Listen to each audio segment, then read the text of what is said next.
I mean, if they put me inside of a kiosk, it was like putting me in a coffin.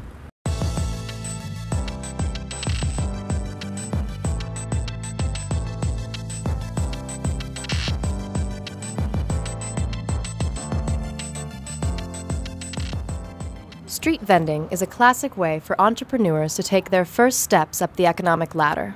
Whether selling their wares from tables, carts, or food trucks, vendors make an honest living while providing their customers with everything from t-shirts and bottled water outside baseball stadiums to gourmet cuisine.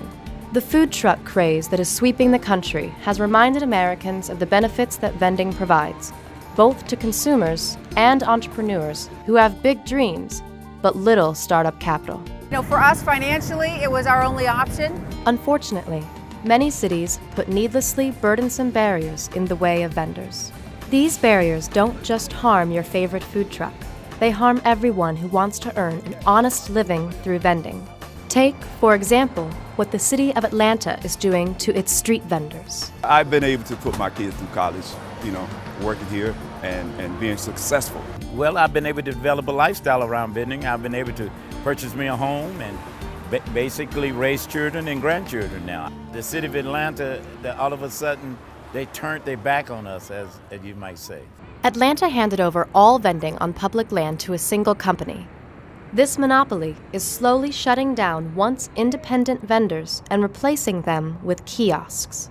The area outside Turner Field, where Larry Miller has sold Atlanta Braves gear for 25 years, is next. For me to have a kiosk instead of my regular setup, it would mean destruction. It would destroy my business. They told me that I would have to rent a kiosk. Either I work for them or I don't work at all. Renting a single kiosk can cost almost $20,000 per year. Not surprisingly, empty kiosks litter downtown Atlanta, where vendors once worked.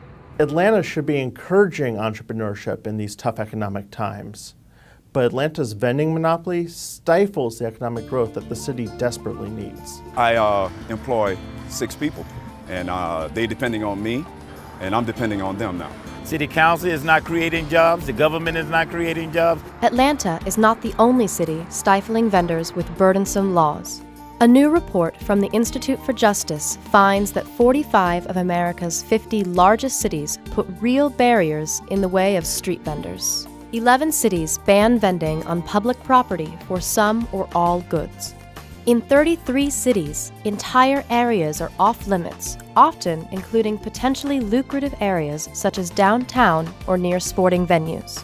20 cities ban vendors from setting up near brick-and-mortar businesses that sell the same or similar goods. 5 cities prevent mobile vendors from stopping and parking unless flagged by a customer. And in 19 cities, mobile vendors may stay in one spot for only small amounts of time, forcing vendors to spend much of their day moving instead of selling. Too often, governments put these regulations in place to protect brick-and-mortar businesses from competition. But economic protectionism isn't just bad public policy. It also violates the right of every American to earn an honest living, free from unreasonable government regulation. Well, I'm fighting for the American dream. I've always wanted to run my own business. As part of its national street vending initiative, the Institute for Justice is teaming up with Atlanta vendors to challenge the city's unconstitutional monopoly. I'm fighting for, the rights of other vendors and other small businesses.